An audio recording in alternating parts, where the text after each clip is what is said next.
我甲乙丙丁，你個無勁更新人貴，玄學渣。玄學渣。好，咁啊，翻到嚟今日啦，我哋最新一集啊，咁啊上個禮拜經歷咗好多事情啦，所以都冇出片啊。咁啊，我哋今個禮拜復工啦。咁啊，今日有請到咧我哋有位新嘅朋友上到嚟喎。咁我哋有請到 Astro 嘅Sarah，我哋要集體嘅都係指定動作要拍手嘅，得兩個人都要拍手嘅，係啦，要等件事冇咁乾啊，係啊，係啊。咁啊，今日咧咁啊，點解會請到阿 Sarah 上嚟咧？咁啊，原因就係咧，以大家睇翻之前嘅集數嚟講啦，我哋有涵蓋咗有八字啦，有奇門遁甲啦，咁有塔羅啦，咁我哋就爭緊啲嘢，或者好 empty 啊個人，我哋就係爭緊占星啦。講到玄學術數上面嘅占星，點可以忽略咧？咁所以咧就好有幸可以邀請到 Sarah 師傅過嚟啊！我覺得好幸運嘅，係啦。係啊，係啊，咁不如咁啦，咁啊呢個時候咧，不如我哋有請阿 Sarah 師傅講一講即係譬如話點樣入行啊，或者係自己而家經營關於占星上面嘅東西俾大家聽下先。我一開始咧都對一啲命理啊、占卜嗰啲咧冇咩興趣嘅，係啦，一開始最開始嗰陣。咁但係咧我自己人生其實我會覺得我都經歷咗幾多唔同嘅嘢，即係好多低潮嗰樣嘢咁樣，去到一個位置咧真係好差嘅。咁當時咧我有朋友啦介紹咗我咧，不如去廟嗰度拜下啦。咁其實我而家都恆常，而家今年應該係第10年都有同時間去同一個廟去拜，咁就開始接觸一啲玄學嘅嘢咯。咁另外咧我自己有朋友咧係有做啲身心靈嘅，一路都有做身心靈。咁嗰一刻咧，佢又介紹咗我去揾咗個睇前世今生嘅師傅，係咪真係阿卡西嗰啲啊？係啊，類似啦。咁但係佢好神奇嘅，我喺佢面前，佢就係叫我講自己個名3次，佢講晒我啲嘢出嚟。哇！好犀利嗰個師傅真係。咁嗰刻我都未接觸星盤嘅，但係佢講咗好多嘢，就係一坐低就已經講緊我個守護靈已經投訴緊啦。係啦，佢話其實我可以有更多嘅嘢啦。但係我自己好多時都 stop 咗自己，唔好去發展自己。咁有一刻佢有講有個 point 嘅，就係咧其實我係應該去發展自己多啲。係啦。咁變咗嗰一刻開始咧，我係開始去學好多嘢，去增值自己啦。咁慢慢其實都因為自己有好多人生上嘅課題低潮咁樣，咁就開始睇星座。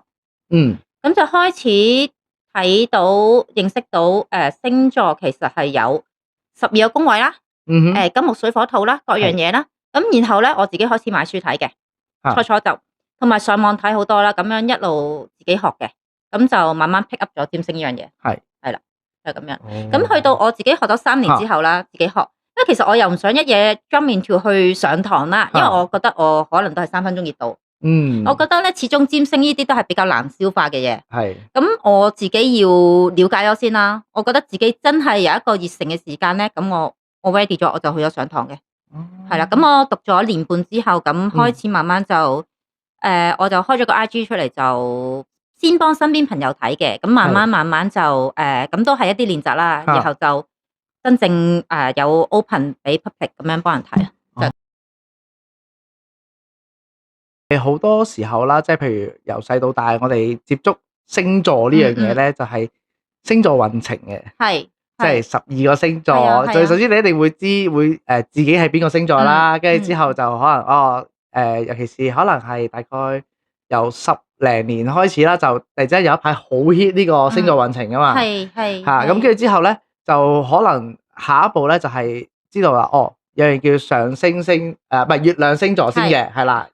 咁跟住之後就即係好似好流於呢個運程上面啊，即係星座運程，即係純粹就係嗰啲，即係有時候係啲詬病嘅。我覺得呢樣嘢，所以亦都係想揾真正即係占星嘅師傅上嚟去平反一下。即係啲人話哇星座好流喎，你就咁除開12份，跟住之後就叫你呢個天秤座嘅你下個禮拜咧就唔好亂食嘢啦，小心腸胃不適啦咁樣，即係。去到突然之間有一下咧，就星座咧就開始有一種咁嘅感覺俾到人。係啦。咁會唔會話其實即係即係對於真正嘅占星學上面嚟講啦，會唔會有個專業啲嘅角度去大家講下究竟星座運程同埋真正嘅占星術嚟講嗰個差距，或者係佢簡化到一個咩嘅地步咧？真正嘅係原貌係咩樣咧？咁樣嗱，我會覺得咧，星座運程咧係一啲比較大眾容易入口嘅嘢嚟嘅。係啦。咁首先嚟講，因為其實好多人都唔認識星座呢樣嘢啦，咁就會我哋講緊嘅一般嘅星座都係叫做太陽星座。係啦。咁太陽星座係一啲普通你嘅特質、性格特質，咁變咗就係如果攞呢個做宗旨個個去睇嘅話咧，就好似咁講啦，一個餅我切咗12份啊，個個都係咁樣咯。咁呢個會係一個娛樂性質，我覺得娛樂性質，大家睇完之後得啖笑，係咩咁樣都冇乜嘢，就等於你好似中式我睇你個生肖一樣啫嘛。係啦，喂，唔通你全部人嗰年出世都係咁樣咩？係，好似仲要係1年添，再闊啲嗰間。但係其實人又係有好多個 layer 啦，你可以咁樣講啦。唔會個個都可能去咁 deep 咁樣去睇一樣嘢，咁變咗佢哋。首先你都要受眾，大家容易入口，知道咗呢樣嘢係乜嘢先。到一個人真係好有興趣，慢慢留意到，好似你咁啱啱咁樣講啦。有上升、月亮、太陽。咁如果真係有興趣嘅人，佢哋會睇深入啲，會想知道咩嘢係上升咧？譬如上升啊，我係一個面具或者係一個處事，我對外我處事特質啊，各樣嘢啊，或者太陽其實係你嘅性格特質啦。比較熟悉你嘅朋友會知道你你個人應該係點樣嘅輪廓咯。咁最 deep 啦，月亮啦，就係你真正內在嗰自己，即係可能你身邊最親嘅人先至意識到你。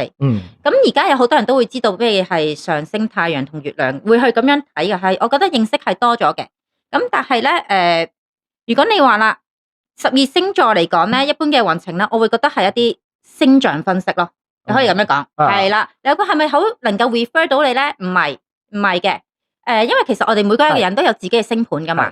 咁星盤其實有12個宮位啦，係講緊你出世嗰一刻，嗰個亦都要睇埋你出世個國家、地點、經緯度，全部嘢去綜合出嚟，先至得出一個屬於你嘅星盤，係啦。所以每一個人都有一個獨特自己嘅星盤。如果你再睇深入啲，其實係可以睇到好多嘢嘅，係啦，睇到你嘅基本人設啦、性格特質啦、你嘅人生輪廓啦，或者我哋可以再睇推運啦，睇一啲流年啦，就等於。好似我哋頭先講嘅星象運程啦，星象運程其實就即係等於一啲睇緊而家嘅可能流月、流日咁樣。但係咧呢啲都係一啲 everybody 都睇緊嘅嘢。咁如果真係去 refer 緊你自己咧，咁我哋就要開翻自己屬於自己嘅星盤，再睇翻夾翻一個流年去睇咁樣先至為之一個占星咯，係咯。咁好多時候咧都大眾啦，都比較覺得占星係咪真係占卜咧咁樣？咁其實兩樣嘢，即係譬如應用上面嚟講，佢係 more 定一個占卜啊，定係佢係一個即係叫做人生命盤咁樣咧？其實咧占星我會覺得係命理嚟嘅，係一個命理分析，其實都係一啲 data 嘅嘢。係如果追溯翻啦，其實係。好耐之前啦，應該係古埃及啊，又或者係古印度啦，有印度占星啦，亦都有古埃及咁樣啦，希臘各樣嘢都有一啲占星，各方面都有。其實中國以前都有古代都有去睇星，係啦，睇星象嘅。其實佢嘅歷史係好悠久，所以咧佢係有好多嘅 data 去 support 佢，係啦。咁變咗呢啲其實如果你話睇翻中式啊，中式嘅紫微斗數啊，亦都係類近嘅，有好多唔同嘅。術數你係可以去計算，其實亦都係一啲命理學嘅嘢嚟嘅。咁變咗呢樣嘢係咪一個迷信咧？我覺得就唔係嘅，只不過占星其實係一個你可以覺得係一個宇宙密碼啦。係啦，你睇你點樣去解讀佢，佢係俾咗一個 guideline你，同埋呢啲我會覺得星象都係一啲磁場學啊。係啦，好多嘢都係一個磁場，係一個能量嚟嘅。咁總括嚟講，我覺得占星就係命理啦。因為你係可以用一啲術數去做一個月差，或者去一個睇到你嘅人生輪廓。咁但係占卜咧，占卜就係比較在乎於可能一啲靈性層面嘅，即係可能我需要用到一個可能會係你嘅 high self 啦，你嘅高我啦，或者係一啲指導靈各方面咧，去俾你一個即時信息，然後跟住你 catch up 到嗰個靈感，然後跟住做解讀，係啦。咁所以係。兩樣唔同嘅嘢嚟嘅，亦都好睇你嗰個 reader 啦。本身如果你話做占卜，佢個能力得唔得咧？佢個解說各方面，咁樣係咯。如果我開一個星盤嚟睇嘅話，基本上即係譬如因為你可能接觸靈性上面都會有啦。咁但係如果我就咁要去解讀一個星盤嘅話，其實係需唔需要牽涉到譬如話同宇宙能量啊，或者係靈性上面嘅連結咧，定係真係好似我依書直說咁樣嘅咧？其實咧，無論中式同西式，我都有遇過啲師傅，佢哋係真係依書直說。係，因為始終都係一個學術嚟嘅。學術其實你學咗，知道點樣去運用，點樣去做，占星係一個整合嚟嘅。行星啦、宮位啦，同埋星座啦，同埋一啲行星角度各方面整合出嚟，得到個解說，咁樣去運作嘅。咁但係啦，咁當然坊間有好多，其實都只不過係佢哋有佢哋嘅方法啦。係，我都有試過揾啲學術層面嘅占星師去幫我做解讀啦。係，咁但係我會睇到唔同嘅就係，佢哋唔會睇一啲，佢哋唔會講一啲前世今生嘅嘢，唔會睇一啲宿命課題嘅嘢。咁我自己個方法啦，我睇占星咧，我係會睇翻一個能量平衡，因為我相信能量學嘅。係，咁如果你缺乏某啲嘢，咁你當然你要去填補啦。即係我會去俾翻一個建議。係啦，咁其實點解有啲事不停碌住你咧？其實係人生課題嚟㗎。你前世帶落嚟嘅課題，以至到你今世要不停去經歷，個宇宙要俾翻你同一個問題去經歷。然後你要識得去掙扎同埋成長，咁樣先至可以將你自己活出另一個版本，更高版本嘅你。係咪？咁但係如果我只在乎於一個學術層面，其實佢未必相信呢啲啦，或者佢相信。但係我可唔可以？佢哋會唔會建議你可能點樣去做嘅時候？可能你會唔會係你嘅喉嚨淤塞？即係可能你脈輪淤塞，你會可能做啲靜心啊、靜觀嗰啲。即係我覺得呢啲係 relate 嘅。即係如果你用個靈性層面嚟講，我覺得係分唔開嘅。其實，係啊。係咁，頭先講到就係我身邊譬如識到有其他都係比較西方嘅術數師傅啦，或者係其他做身心靈嘅朋友啦。我哋會成日講到嘅就係人生課題啊嘛。咁即係講到就係你點樣喺即係今世個宇宙或者係個世界去俾啲乜嘢課題你去處理行你嘅人生咁樣。咁就變咗就係呢件事係可以去改變噶嘛。咁即係你點樣面對？當你知道咗個課題，你點樣去面對嘅時候，你就可能會行咗一條唔同嘅路出嚟噶嘛。咁但係呢樣嘢會唔會就係喺星盤？如果話係比較命理嚟講咧，就比較係唔會喐動嘅東西嚟噶嘛。咁會唔會有個影響咧？因為譬如中式咧，我哋中式師傅們咧都好中意就係宿命論嘅。係你冇得變噶嘛。咁但係講到就係感覺上面啦，即係星盤同埋可能就咁睇傳統嘅紫微斗數啊，或者係八字嚟講咧，大家睇到嘅嘢可能會比較相似，但係喺演繹上面嚟講，點樣可以將一個可以改變變動嘅東西會融入到落去個命盤入邊咧？嗱，我哋咧占星都係睇命盤啦，即係最基礎用你個出世年月日時間地點去 gen 出嚟嘅，一定係一個命盤，本命盤我哋叫。咁呢樣嘢咧就係你嘅基礎人設、性格特質同埋人生方向。OK，咁如果你話有啲事嚟緊可能會發生，我哋做某啲嘢去改變啦。咁其實西方我哋睇占星都有嘅。咁呢啲咧就係一個運啦。即係命同埋運係兩樣嘢嚟嘅，係啦。好多人都會係混埋一齊嚟講嘅，就係可能話，哎呀，咁我師傅都講咗咁樣啦，咁我做乜都冇用噶啦。唔係嘅，譬如當你係啊，你出身好好。你即係你已經金鎖匙嘅含住，你有好好嘅資源，但係你唔識得點樣去運用，點樣整合咧？你都可以係輸清光噶。因為其實我哋占星啦，所有星座嘅嗰個意義啊，都有分好同唔好嘅特質。係啦，咁譬如有雙子座啊，舉例啊，雙子座咧俾人覺得好健談，但係另一方面咧，其實佢都係偏自閉，有啲位置係啦。咁巨蟹座啦，巨蟹座會俾好多關愛人咯，但係另一方面其實佢自己好 emo。睇你點樣去發揮嗰個星座嘅特質啊？係啦，你點樣去演繹你嘅人生咧？即係其實好多嘢命咧就係7分命，3分係自由意志。係啦，你點樣去掌管你嘅人生？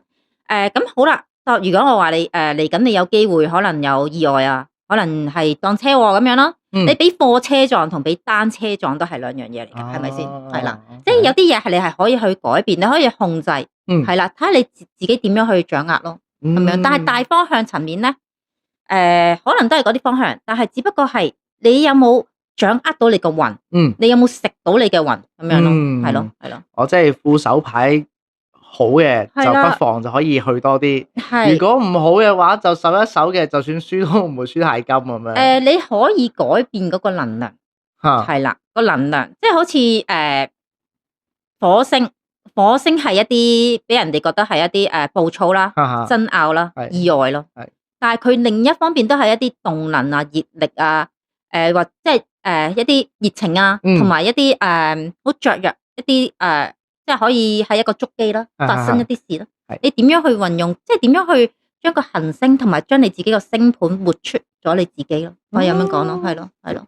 OK，即係我睇占星，我哋就我會覺得係啦，我會希望俾到個建議人哋係有用嘅，我會點樣可以幫到佢哋？點樣去調整成個能量？係咯，明白。好嗱，我哋今集咧第一集 Part 1咧就目前去到呢度先。咁我哋嚟緊 Part 2咧會再深入啲去講關於占星學上面嘅一啲術語啊，或者係一啲觀點角度咁樣嘅。好，大家 stay tuned，我哋下集翻嚟再見。